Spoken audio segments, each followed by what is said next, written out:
வேங்கவேல் பிரச்சனைல யாரு தவறு செய்தா அப்படின்னு பார்த்தா, யாரு வந்து தண்ணியை குடிச்சாங்களோ அவங்களே தவறு செஞ்சுட்டாங்க. என்ன ஒரு சட்டம் ஒழுங்கு, வா வா சூப்பர். என்ன ஒரு அப்பா, யாராச்சும் போய் கம்ப்ளைண்ட் கொடுத்தா போதும், யாராச்சும் கம்ப்ளைண்ட் கொடுத்தா விசாரணைலாம் கிடையாது, அவங்க மேலேயே பழிய போட்டுரு, கேஸ் முடிஞ்சு, ஃபைல் க்ளோஸ்டு. இதுதான் இன்னைக்கு சட்டம் ஒழுங்கு. ஒரு பெண்ணு போய் பிரச்சனைன்னு சொல்லிட்டு அண்ணா குடிச்சு எஃப்ஐஆர் லீக் பண்ணிரு, அந்த பெண்ணை வந்து கேவலமா பேசிட்டு சமூகம். இதுதான் காவல்துறை. நம்ம காவல்துறையை திட்டுறோம், காவல்துறையெல்லாம் திட்டவே கூடாது. காவல்துறையை யார் கண்ட்ரோல் பண்ணிட்டு இருக்கா? நம்மளுடைய அப்பா ஹோம் மினிஸ்டர் தான் அப்பா, வேற யாரு?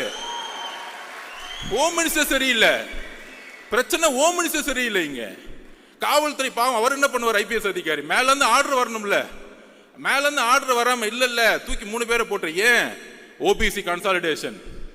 இந்த அரசியல தூக்கி எறிங்க. தலித் மக்களை ஏன் தலிதா பார்க்க கூட மனிதனா பாருங்க. ஒரு பிரச்சனை ஒரு குழந்தைக்கு, அது யாரா இருந்தா என்ன, அது யாரா இருந்தான்னு கேட்டேன். அக்ரகாரத்துல ஒரு பிராமின் வந்து குடிச்சாலும் நான் கொஸ்டின் கேட்போம்.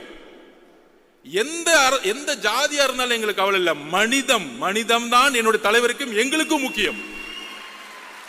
மனிதத்தை நேசியுங்கள். ஒரு தவறு நடந்தால் ஒரு காவல்துறை எடுக்கக்கூடிய முடிவுகள் அரசியல் ரீதியாக இருக்கிறது. அதனால்தான் காவல்துறைக்கு வந்து இன்னைக்கு வந்து கை வந்து கட்டப்பட்டிருக்கு. ஆனா இங்க இருக்கக்கூடிய அரசியல்வாதிகள் இல்ல காவல்துறை தவறு செய்யுது, காவல்துறை இயக்கக்கூடிய அதிகாரம் தான் தவறு செஞ்சுட்டு இருக்கீங்க. அதை நாம் உணர்த்தணும்.